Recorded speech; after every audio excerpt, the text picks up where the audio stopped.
ETV YouTube channels లో మీ వ్యాపార ప్రకటనల కోసం ఈ నంబర్కి కాల్ చేయండి. మన కోసం మనతో కొట్లాడే నిజమైన ప్రేమ చూపించే ఒకే ఒక వ్యక్తి అమ్మ.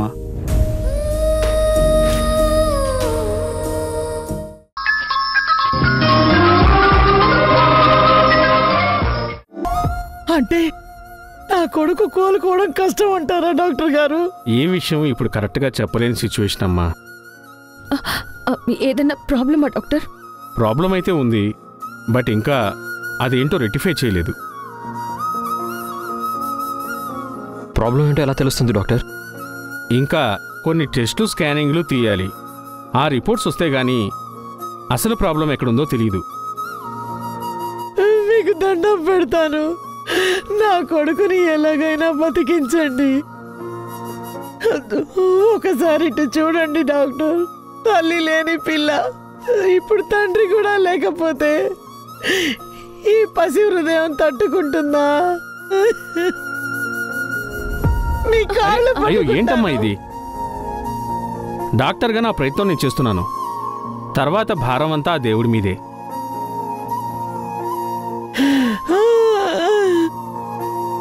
బిందు దేవుడి మీద భారం వేశాడు అంటే నా కొడుకు చావు బతుకుల్లో ఉన్నట్టే కదా. మరే వాస్తవం నీట్రా ఇది? నీకే ఎందుకురా ఇలా జరిగింది?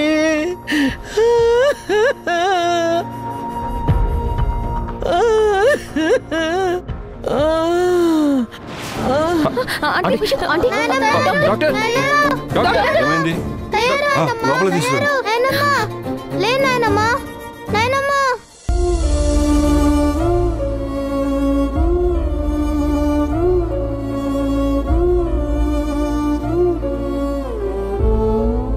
నర్స్, ఫ్రీక్వెంట్గా ఇంజెక్షన్ ఇవ్వు.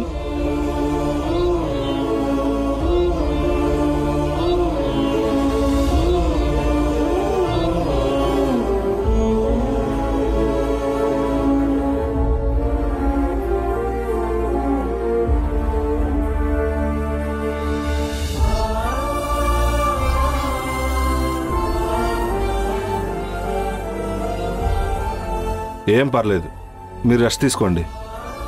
పద. బాబు యష్,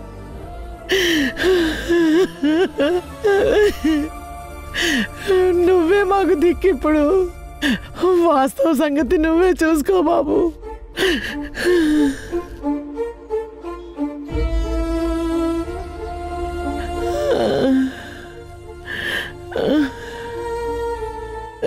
బిందు, ఇప్పుడు ఎలా ఉంది మీకు? ముందు వాస్తవకి ఎలా ఉందో చూడు బిందు. టెస్ట్లు స్కానింగ్లు చేస్తున్నారండి, మీరు రెస్ట్ తీసుకోండి. అను ఎక్కడమ్మా? కనిపించడం లేదు. తను బయటే ఉందండి. వాళ్ళ నాన్న పరిస్థితి బాగలేదన్న దిగులుతో తను ఏమవుతుందో ఏంటో. మీరేమీ కంగారు పడకండి, నేను చూస్తాను.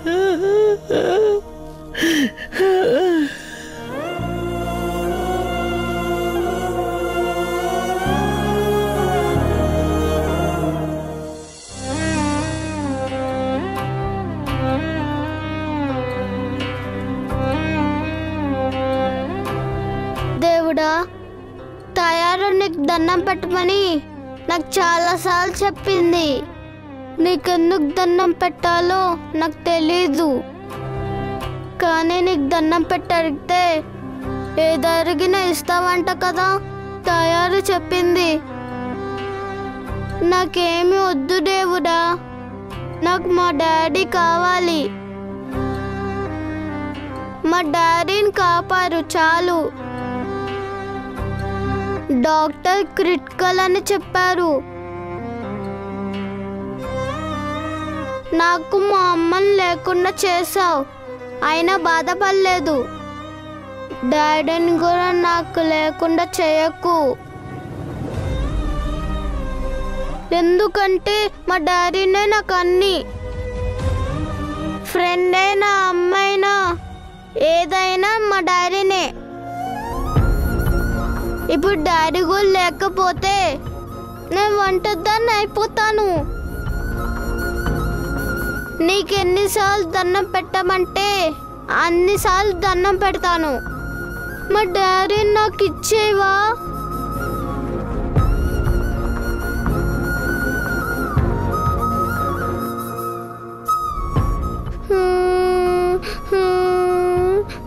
అను ఏడోకమ్మా, డాడీకి ఏం కాదు.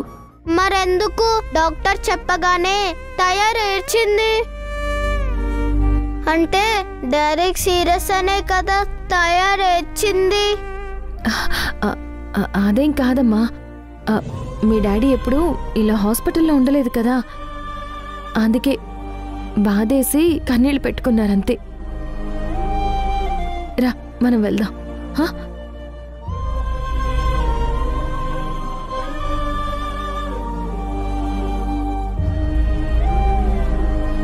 భగవంతుడా, ఈ పసిదాని ప్రార్థన ఆలకించి వాస్తవ గారికి ఏం కాకుండా చూడు.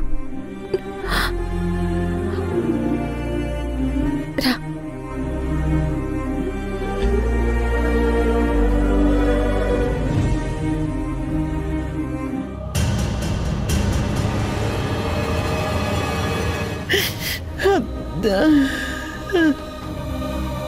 ఆంటీ, మీరు బాగా నీరసంగా ఉన్నారు, వెళ్ళి కొంచెం మొహం కడుక్కుందరు కానీ రండి. నువ్వెందుకులేమ్మా, నేను ఒక్కదాన్ని వెళ్తాను. అసలే మీకు ఒంట్లో బాగోలేదు కదా. ఇప్పుడు బానే ఉందమ్మా.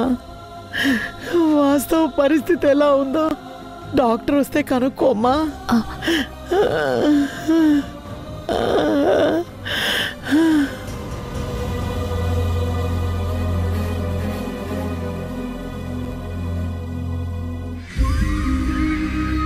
అర్జెంటుగా ఈ మెడిసిన్స్ తీసుకురండి. అలాగే అండి. సిస్టర్, వాస్తవ్ గారి పరిస్థితి ఎలా ఉంది? అది డాక్టర్ గారే చెప్తారు.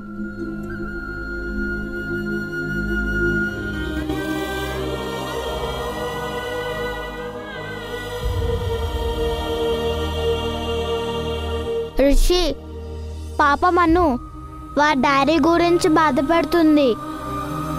పద వెళ్ళి ఓదార్దాం. ఏడిపోతా ఉండరు. అను దగ్గరికి అమ్మా. సరే పోండి.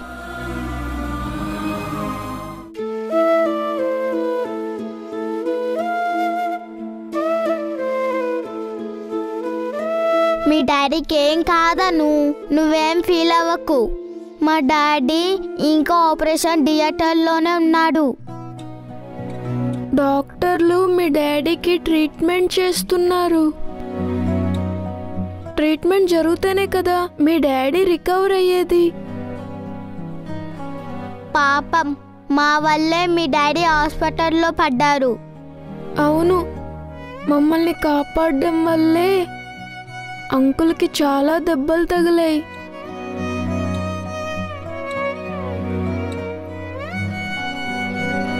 మీ డాడీ చాలా గ్రేట్ అను, మమ్మల్ని కాపాడాడు. మీ నాన్న స్పృహలోకి వచ్చిన తర్వాత మేము వెళ్ళి థ్యాంక్స్ చెప్పాలి. ఎందుకు ఏడుస్తున్నావు అను? అందరం ఉన్నాం కదా.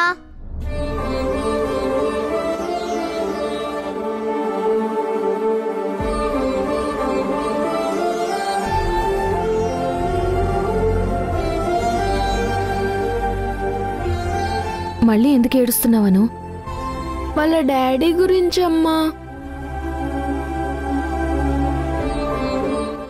మీ డాడీకి ఏమీ కాదని చెప్పాను కదా, ఊరుకో. ఊరుకో అను. ఎడవకను.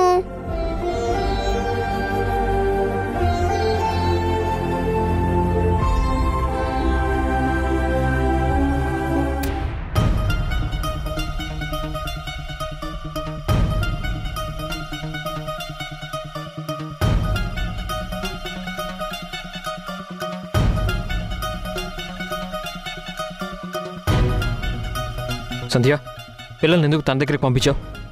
లేదబ్బే, అన్న దగ్గరికి పోతానంటే సర్లే ననుండా. ఈ అమ్మి ఆడే వాలిపోతుందని నేను అనుకోనుండ్లా. మనం కొద్దిగా ఏమరపాటుగా ఉంటే చాలు, పిల్లలకి దగ్గరైపోతుంది. రిషి, శశి, ఇటండి.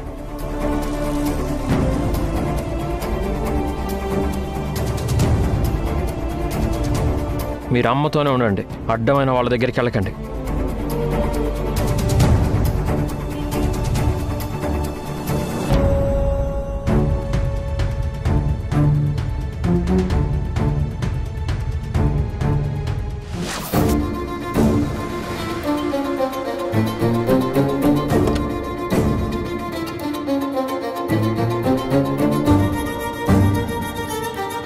రిషి, శశి, మీకేం కాలేదు కదా నాన్న?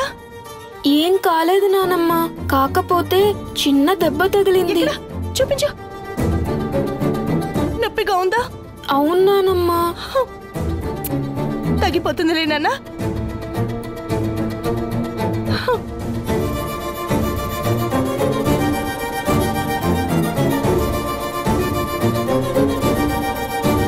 ఇదంతా దీనివల్లే. ఇది ఎక్కడుంటే అక్కడ నష్టం జరగాల్సిందే. అసలు పాడు ఆలోచనలు, పాడు బుద్ధులు ఉన్న వాళ్ళు పక్కనుంటే మంచి వాళ్ళకు కూడా చెడు జరుగుతుంది. అర్థం లేకుండా మాట్లాడకండి. అసలేం జరిగిందో మీకు తెలుసా? తెలుస్తూనే ఉంది కదా హాస్పిటల్లో పరిస్థితి. అసలు నువ్వున్న కుటుంబం ఏది బాగుంది గనక ఎవరు సంతోషంగా గాని మనశ్శాంతిగా గాని ఉండరు.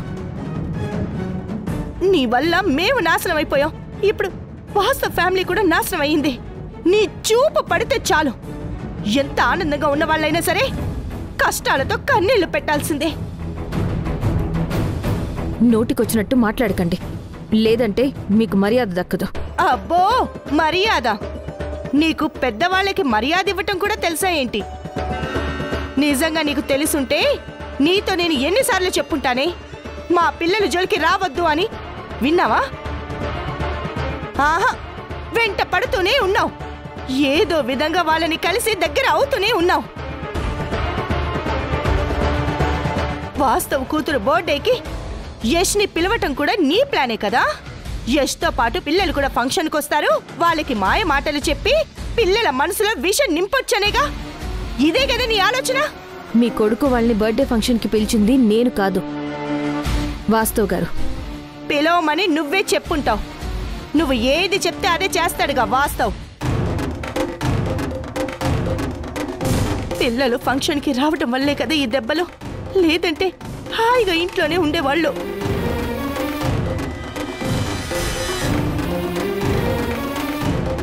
ఇంతమందికి ఇన్ని ప్రమాదాలు జరుగుతున్నా నీకు మాత్రం ఏ ప్రమాదం జరగదు. దాము, ఇది హాస్పిటల్, మన ఇల్లు కాదు. తెలుసు చంద్ర. ఆరోగ్యం బాగా లేకపోతే హాస్పిటల్కి వచ్చి నయం చేసుకుంటాం. ఇలాంటి దరిద్రం ఉన్న చోట ఆరోగ్యాలు ఉండవు, అన్ని అనారోగ్యాలే.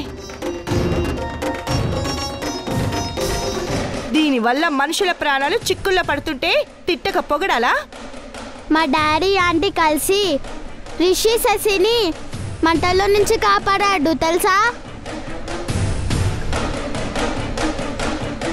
అవునానమ్మా, అమ్మ లేకపోతే మేము మంటల్లో కాలిపోయేవాళ్ళం. బిందు ఆంటీ చాలా రిస్క్ చేసి మమ్మల్ని బయటికి తీసుకొని వచ్చింది. పాపం వాస్తవ్ అంకుల్ మమ్మల్ని కాపాడి తను మంటల్లో ఇరుక్కుపోయాడు. అందుకే అంకుల్కి దెబ్బలు తగిలాయి. విన్నావు కదాము, అందుకే తొందరపడి ఏది మాట్లాడకూడదు అనేది. మన పిల్లల్ని అది కాపాడ్డం ఏంటి చంద్ర?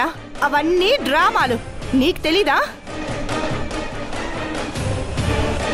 యష్ పిల్లల దగ్గర సింపతి కొట్టేయాలని అలా నటించుంటుంది. దీని సంగతి నాకు బాగా తెలుసు. అసలు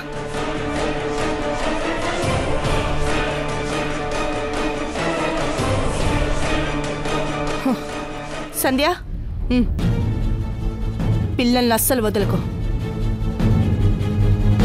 యష్, వాస్తవ్ ఎక్కడా? లోపల ఉన్నాడమ్మా, రండి.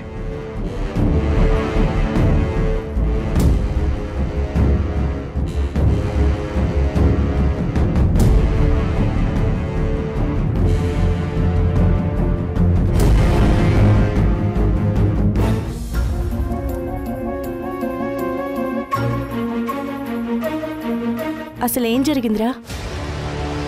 అను బర్త్డే ఫంక్షన్ జరుగుతుందమ్మా. పిల్లలేమో దొంగ పోలీస్ ఆడుకుంటూ ఆ గోడౌన్లోకో రూమ్లోకో వెళ్ళారు.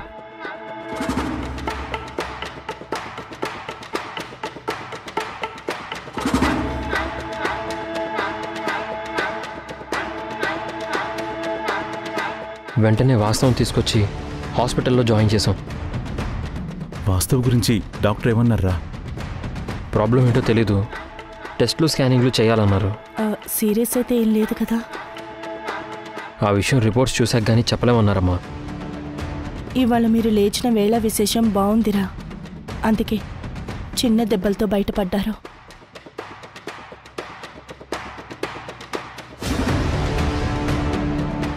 దానికి మనం ఎంత దూరంగా ఉంటే అంత క్షేమంగా ప్రశాంతంగా బ్రతుకుతాం. దాని కళ్ళన్నీ నీ మీద, నీ పిల్లల మీదే. చూడు, గుడ్లప్పగించి ఎలా చూస్తుందో.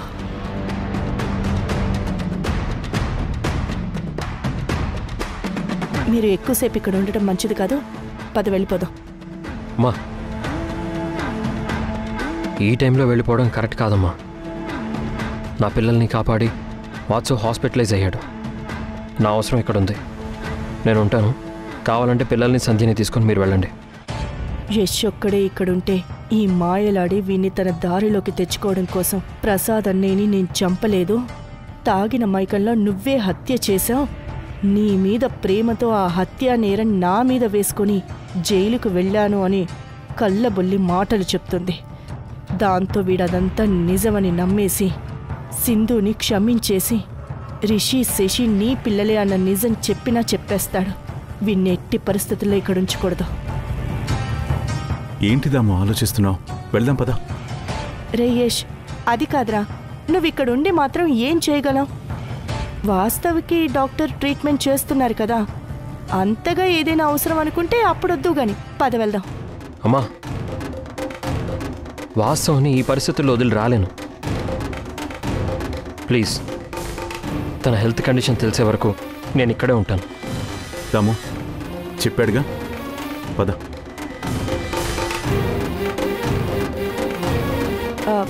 బాధపడకండి, వాస్తవికేం కాదు, మీరు ధైర్యంగా ఉండండి. రేయేష్, నేను వస్తాంరా. పద్దాము.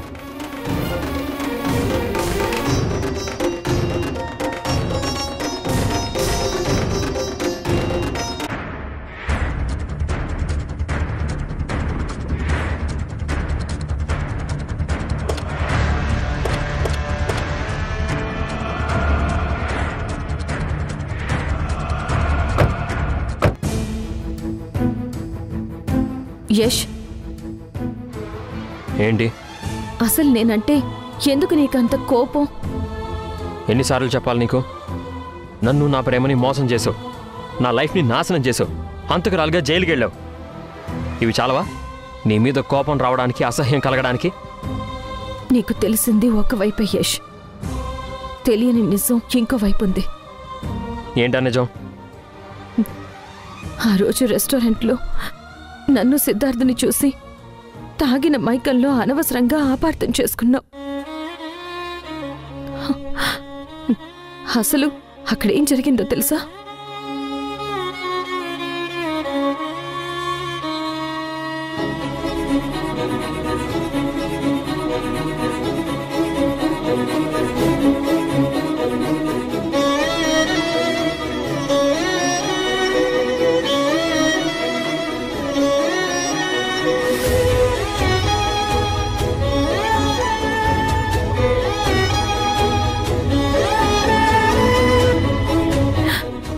హంతకుడుగా నీకు శిక్ష పడకూడదని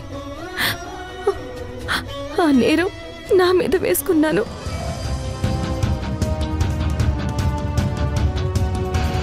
సింధు, నువ్వు చెప్పేది నిజమా? మన ప్రేమ మీద ఒట్టు యష్. ప్రసాద్ అంకుల్ని నేను చంపానా? నాకేం కాకూడదని ఆ శిక్ష నీ మీద వేసుకున్నావా?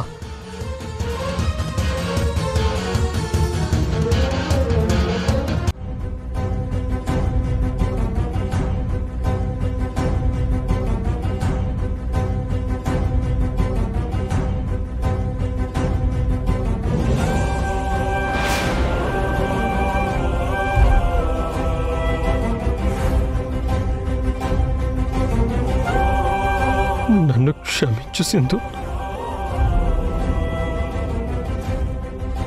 నా మీద నీకున్న ప్రేమ తెలియక నిన్ను తప్పు పట్టాను.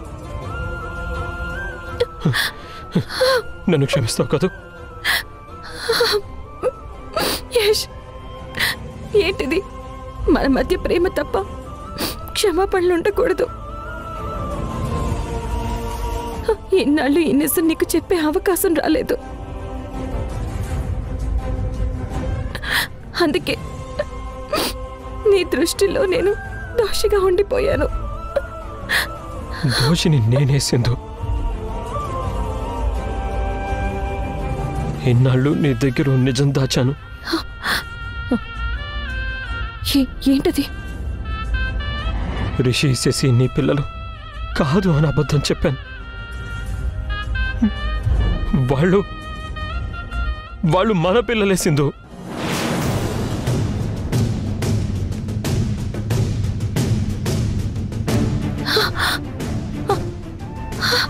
అవునా?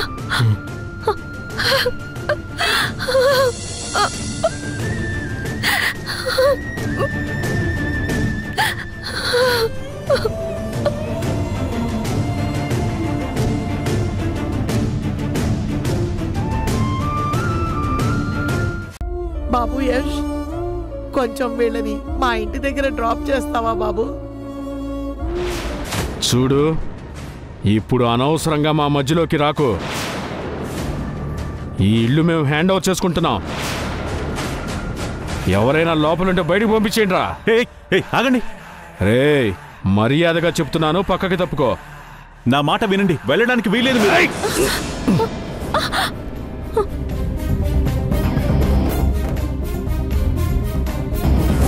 ఈటీవీ విన్ యాప్ రోజుకి కేవలం రూపాయి మాత్రమే.